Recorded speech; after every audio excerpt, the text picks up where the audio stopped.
bringing the people behind our food to life. For me, winter cooking is all about utilizing root vegetables. They're in the market, your CSA boxes are overflowing with them. Even the bins in the grocery store have them. Rutabagas, beets, turnips, celery root, parsnips, carrots. And today I'm making a braised rutabaga dish. And what I'm braising in is beer. And this is a little unexpected, but in the course of my research on the book, I discovered that beer and rutabagas have a natural affinity. So let's get started. Get a little heat on under my pan. Pretty medium-low heat. I have 2 tablespoons of butter and some olive oil in this pan. Adding the olive oil keeps the butter from burning as quickly. So I have thinly sliced a large onion, about 12 ounces. Stir to get these coated with the butter mixture. And I'm going to let these go about 5 minutes till they soften. I'll put a lid on, let them cook down, keep the heat low, and really soften them. I like to get this started first because just in terms of time management for cooking, these have to cook a while. We're going to caramelize them. And so that's when I'll cut up my herbs and prep the rutabagas. No need to do that and then stand around for 20 minutes while these are cooking down. Okay, I've got these coated enough. I'm going to turn the heat down just a little bit lower because I don't want these to burn. Put a lid on, and we're going to let those just soften in the pan. So best to buy a rutabaga on the smaller side because they get woody and tougher as the larger ones. So I like to buy the medium-sized ones if I can. And they're usually come already trimmed, but so make a fresh cut on the ends. Just take a peeler. These, unlike a celery root, this has a softer skin and it's just easy to peel it off.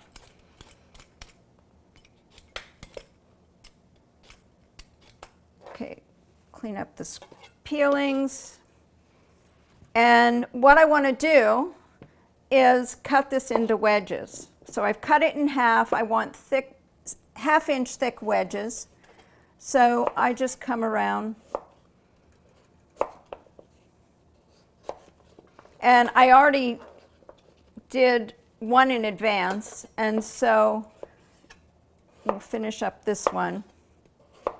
And then I need herbs for later on as they braise down. So I have fresh oregano. I love to use fresh herbs as opposed to the dried. You just take the stem and strip down the leaves. You don't have to pluck them off one by one.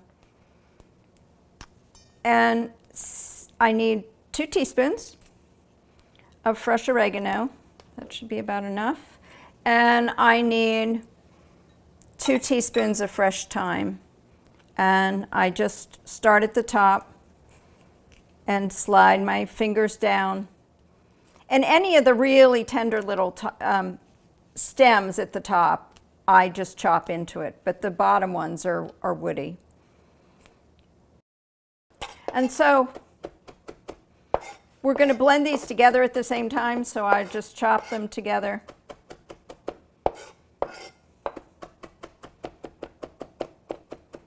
Okay, and now we'll go back. I think the onions are ready to be uncovered and caramelized. So I've given these 5 minutes to soften, and now I'll uncover them. You can see they've already started to pick up some color at the bottom of the pan.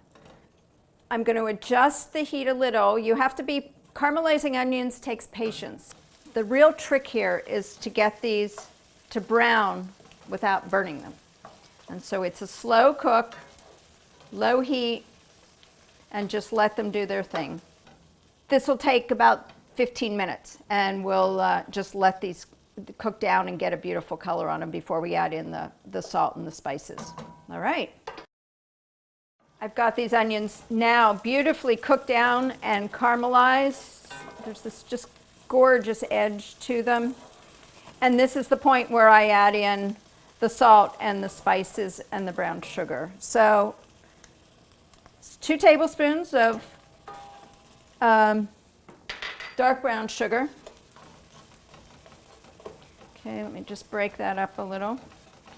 And the Aleppo pepper and cinnamon and black pepper go in.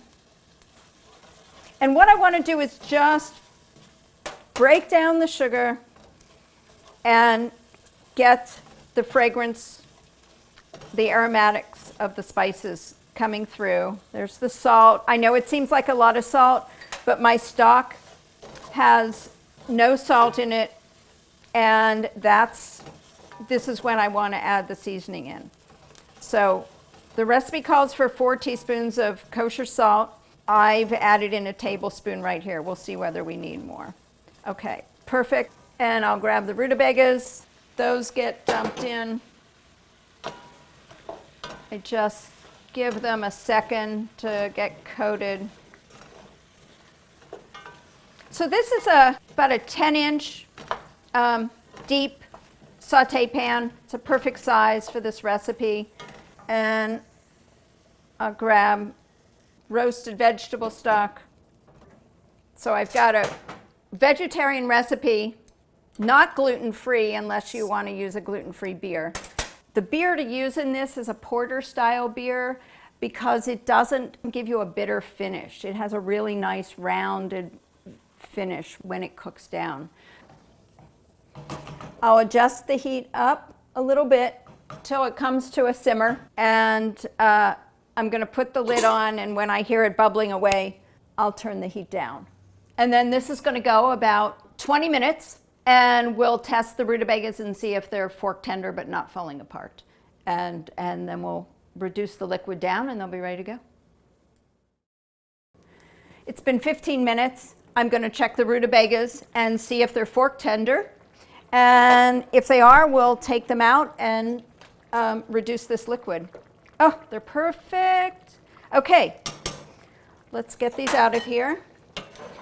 So I'm getting the onions and the rutabagas out, leaving the liquid in the pan so I can really crank up the heat and let this reduce. And if a few stray onions are in there, that doesn't matter because they're already as tender as they're going to be, and you don't worry about those overcooking. Slide. So let's crank the heat up, add the herbs, give this a stir. And it only takes about 5 minutes for this to reduce down.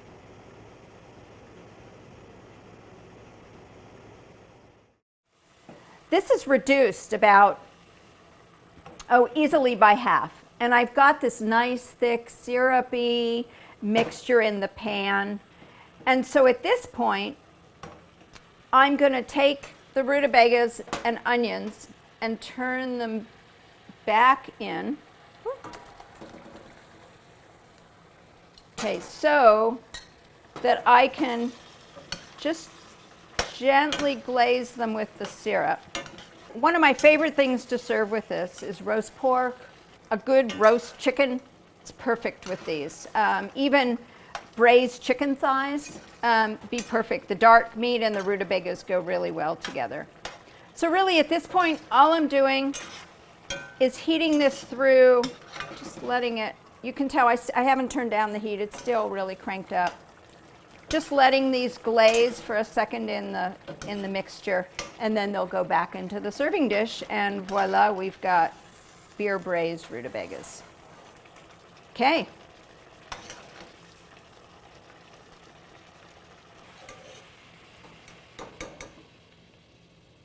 Okay, once I have these back in the bowl, just pour the glaze back over the top.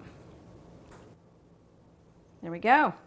A great side dish for wintertime, family, or entertaining.